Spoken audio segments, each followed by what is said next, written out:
And you can close your eyes and feel your hair touching the sides of your face and your neck. And feel that you can release tension just by sighing. How are you? I want to cry. I don't think people need to use a bunch of illegal substances. I would never encourage anybody to do that. Please don't. You've done a lot of healing. How do you kind of still check in with yourself and protect yourself when you're taking on so many other energies? So having mentorship is really important. And I don't mean with somebody who's like 2 years older than you. I mean like a real mentor who is further along on the path. Do you have a meditation you guide people through that we can do? I can, yes. Should we try it? Okay.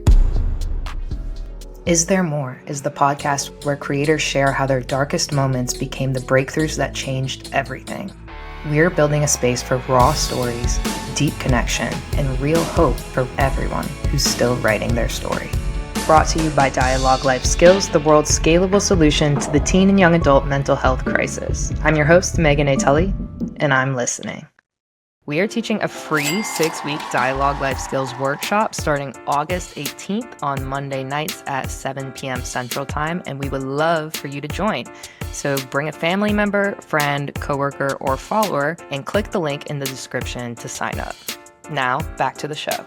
This is part 2 of my conversation with Natalie 𝗵𝗲𝗿𝗲, a yoga teacher and Pilates instructor with an emphasis in somatic healing. In this episode, Natalie walks us through a guided meditation to help us clear emotional blockages and heal trauma. So I encourage you to find a quiet place to sit and listen to this episode and do the meditation with us, and then reflect on how you feel afterwards. Are you ready? Do you think that humans have to hit like the bottom of rock bottom in order to make a change? Good question. It depends on the quality of the change. As above, so below, right? So yeah, if you're sinking pretty low, you have a really high opportunity to traverse another path the other direction. And it's funny you say this because this is actually a question that does work with polarity. So the best healers, or the best, physicians, doctors, what have you, are the ones that are most familiar with their own pain.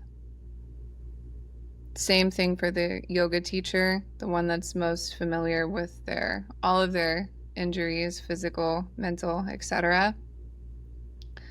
So I don't think people need to necessarily go use a bunch of illegal substances. I would never encourage anybody to do that. Please don't.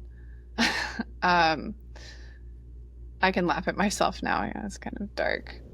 Laughter. No, that's great. It's great you can laugh at yourself. Like, that's important too. But there needs to be something that catalyzes a shift. There needs to be some like alchemical ingredient that really changes things and like turns the key in order for there to be substantial impacted lasting change, so that when things get shitty or something else happens or whatever, your will and your drive is still aligned and focused, and you may like teeter and slide off a little bit, but you always know what to come back to. And I think we are seeing a little bit of a shift where people today are learning about different healing modalities at younger ages because of the internet. I think that's one of the great things about the internet. And so it will be interesting to see that effect on people. In the same breath, I think there's also the challenge of going and having a real authentic yoga experience. Yeah. And not equating watching a yoga video with yoga experience, right? Right. Yeah. I think, well, I think that's why it's really cool that you're teaching, right? You're also sharing your voice and your practice and what you know, because yeah, I think probably they're starting to get less. There's more teachers and there's probably less, or at least it's harder to find, right? Good teachers. So a lot of people probably who practice yoga don't even actually know what yoga is, right? Or um, know any good teachers. They Hmm. just have the standard of what they think is good, but they haven't actually had like real space held for them and stuff. And Hmm. it can be completely, it can change the game. So I think when you do find that one teacher, like I love that you just stuck to, you stuck to your girl for 3 years. Because when you find that teacher, it's like that can make all the difference. How do you protect? So, I mean, you've done a lot of healing. Obviously, you've done tons of healing, but how do you kind of still check in with yourself and protect yourself and make sure your brain and your body and your spirit is kind of good when you're taking on so many other energies now that you're a teacher? I'm always working with my mentors. So my teacher from, God, 15 years ago now, I'm still close with. We still speak and see each other. So having mentorship is really important. And I don't mean with somebody who's like 2 years older than you. I mean like a real mentor who is further along on the path. Okay. Who has accumulated life experience that is more than yours, because that perspective is very different and that wisdom that they'll have is very different. So that's one thing I always do. I always try to pray and meditate. So, prayer being what I want to bring up, whatever is on my heart that I think I need to bring to the divine for guidance. I will lift up, and then I always try to do a little bit of receiving or just silent sitting, silent walking, along with the other movement practices I do. So those are my big ones. Mentors, so important. And I love how you're honoring the elders, right? Like saying you have more life experience than me, therefore you're a guide to me. Yeah.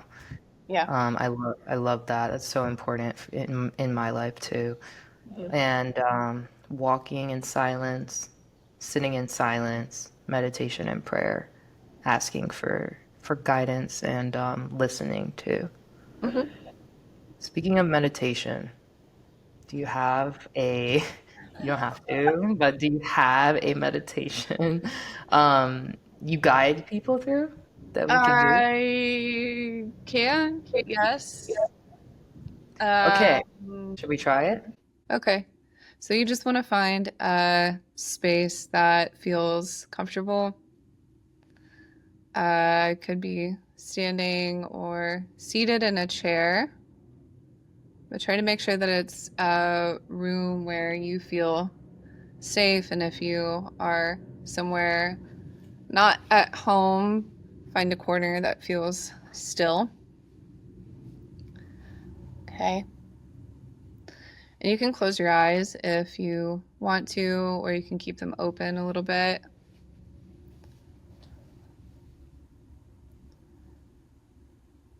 Okay. And feel your hair touching the sides of your face and your neck, maybe your back. Feel your clothes softly touching your skin. You can take your hands to your arms and gently rub your clothes against your skin a little bit. So just bringing awareness into the sensation of what's already touching you and seeing how that feels.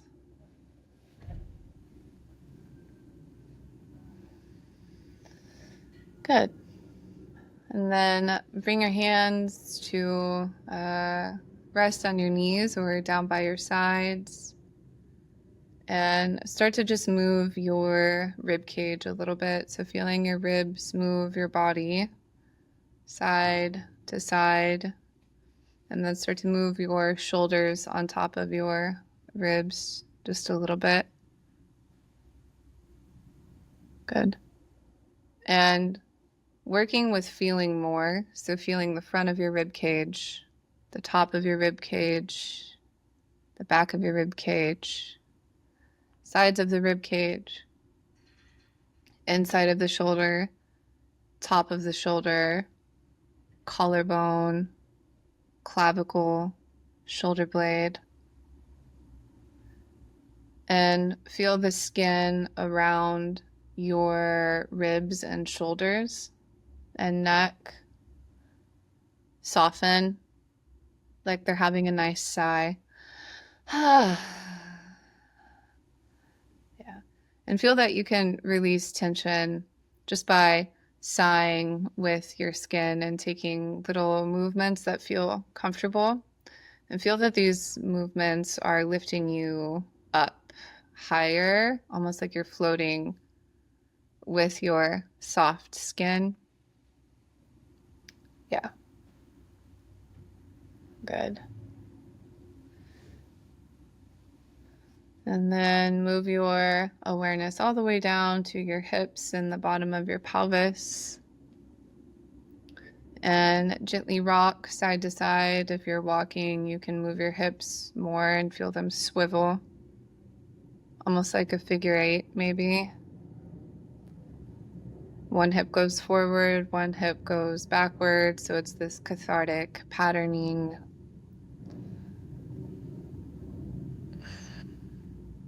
Feel the skin around your hips let go. In the front of the hip, let go in the back of the hip. Go in the inside of the hip.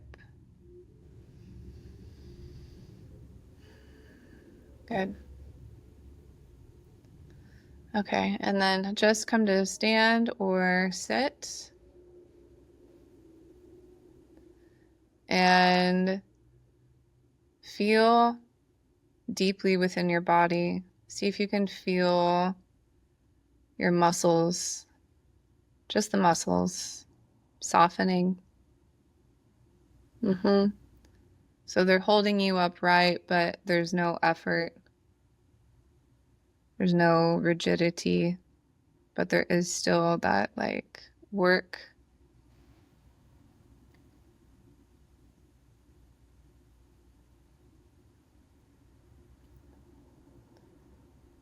Good. See if you can feel your heartbeat more, moving your blood.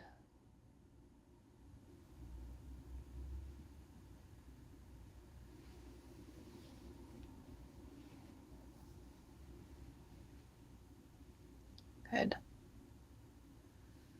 So anytime you feel stressed out or overwhelmed, one very nice thing to do is to come back to sensing what is available and happening in your body right now through the clothes you're wearing, the hair falling on your face, your skin, the softness, okay, the effortless work of your muscles holding you up in space. And when you've let go of all the tension, you'll find you have a little bit more presence, a little bit more awareness in the body, and you can come back.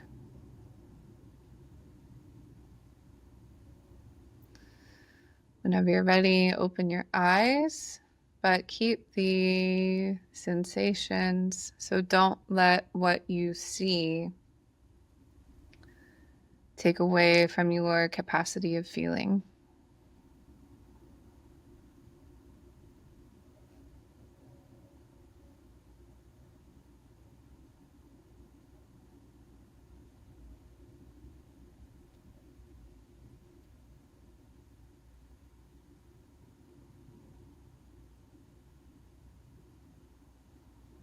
How are you?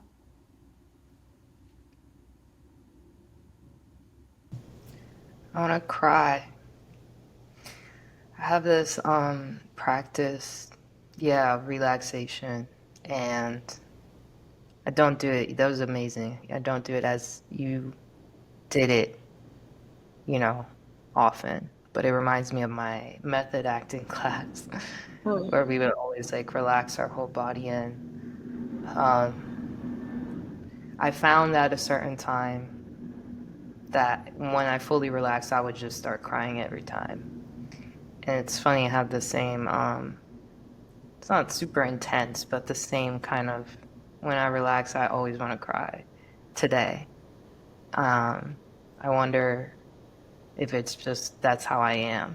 And it probably is, because I think I don't cry every time I have the impulse to cry. So I feel good though, like I'm really thankful you walked me through that, because now I feel very relaxed and more aware of, oh, I need to cry right now, which it's a good thing. I always see it as a good thing. It is a good thing. One of my teachers says, I'm always ashamed of my anger, but I'm never ashamed of my sadness, because I can relate with my sadness, but not my anger. So anger makes us armor, it makes us harder, and sadness kind of gives us that little bit of like, there's a little bit more sensing in sadness than there is in anger. Yeah, because it's what's underneath the first emotion. Exactly. It's interesting though, when you feel that deeply and you feel your body that deeply, do you find yourself, I don't want to say reacting, but just being more emotionally available, maybe even inappropriately as to society, right, would say, like, say somebody says something that hurts you in like a business meeting. Do you find yourself, how do you deal with that? Like, do you mean, am I more susceptible to being emotional and crying? Kind of, but like, since you feel so deeply and you allow yourself to, right? Do you allow yourself to feel in that moment? Do you allow yourself to express it? Or do you kind of just take it and check it for later and say, okay, I feel this. I'll feel it actually, like, later in private. Like, do you have a way you kind of deal with that? I used to do that a lot. I try not to store any emotions anymore. Okay, I've shut down the storage unit in my body as best I can, because um,